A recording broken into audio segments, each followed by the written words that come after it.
You should be a monster.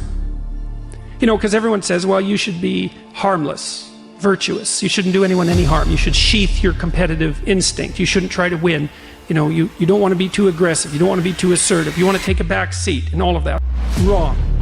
You should be a monster, an absolute monster, and then you should learn how to control it.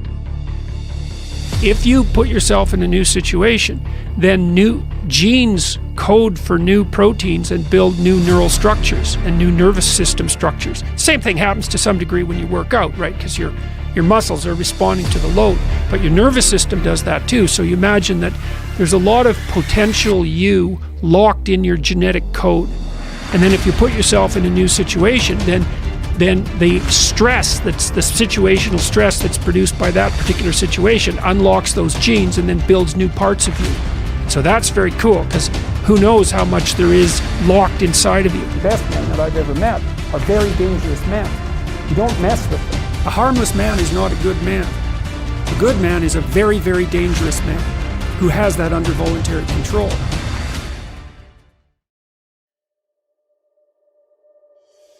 Women don't even like harmless men. They hate them. They like to claw them apart. You know, what women want are dangerous men who are civilized. And they want to help civilize them. Right? That's Beauty and the Beast. You're harmless, you're not virtuous. You're just harmless. You're like a rabbit. A rabbit isn't virtuous. It just can't do anything except get eaten. It's not virtuous.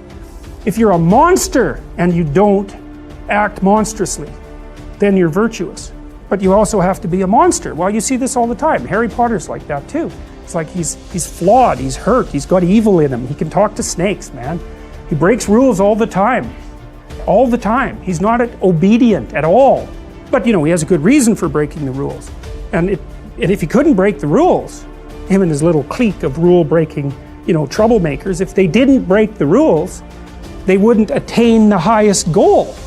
So it's very peculiar, but it's a very, very common mythological notion. You know, the hero has to be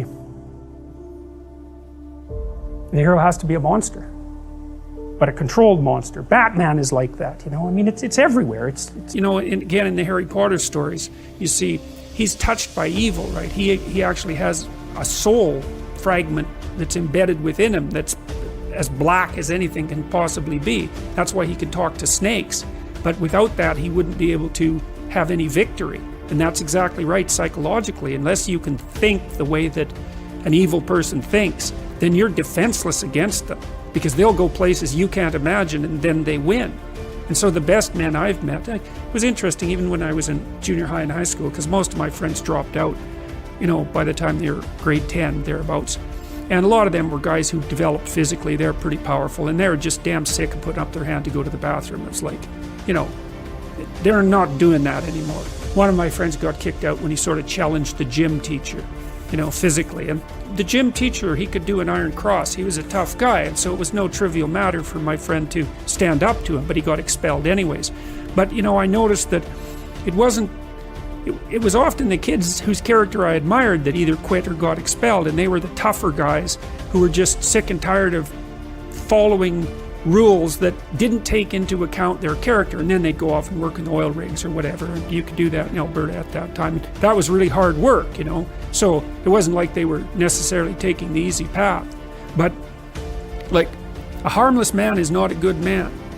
A good man is a very, very dangerous man who has that under voluntary control. Like one of the central female stories, let's say, if the hero archetype is the central male story, there are variants of hero archetypes that are relevant to women, and one of them is Beauty and the Beast. And you know, Beauty isn't interested in the guy who isn't the beast. She's interested in the guy who's the beast, and that's exactly right, but she's interested in the guy who's the beast that can be civilized and disciplined. There's no safe places. And the next issue is, do you really want a safe place? Is that what you want? You want to be so weak that you want to be protected from threat? What the hell kind of life is that? You're a paralyzed rabbit in a hole. That's no life for a human being. You should be confronting danger and the unknown and malevolence, because, and the reason for that too is, This is the weird paradox. And I believe this is the paradox, first of all, that was discovered in part by Buddha, but also laid forth very clearly in Christianity, which is that the solution to the problem of tragedy and malevolence is the willingness to face them. Now, who the hell would ever guess that? It's a completely paradoxical suggestion. Is that, well, why does it work? Well, because the more you confront the two of them, the more you grow. And maybe you can grow so that you're actually larger than the chaos and malevolence itself. And you think, well, what's the evidence for that? And that's easy. That's what people do. That is how we learn. Like every time you expose your child to something new, a playground, what are they exposed to? Chaos and malevolence. Now, there's more to it than that, obviously, because kids play and they promote each other and they form friendships and all of that. But in the playground itself, there is the complexity of the social structure and the malevolence of the bully. It's right there. And you throw your kid in there and you say, adapt, and they do. Okay, so they can do it at a small scale. It's not trivial. The playground's a complicated place. The kid can adapt. Well, how much can you scale that up?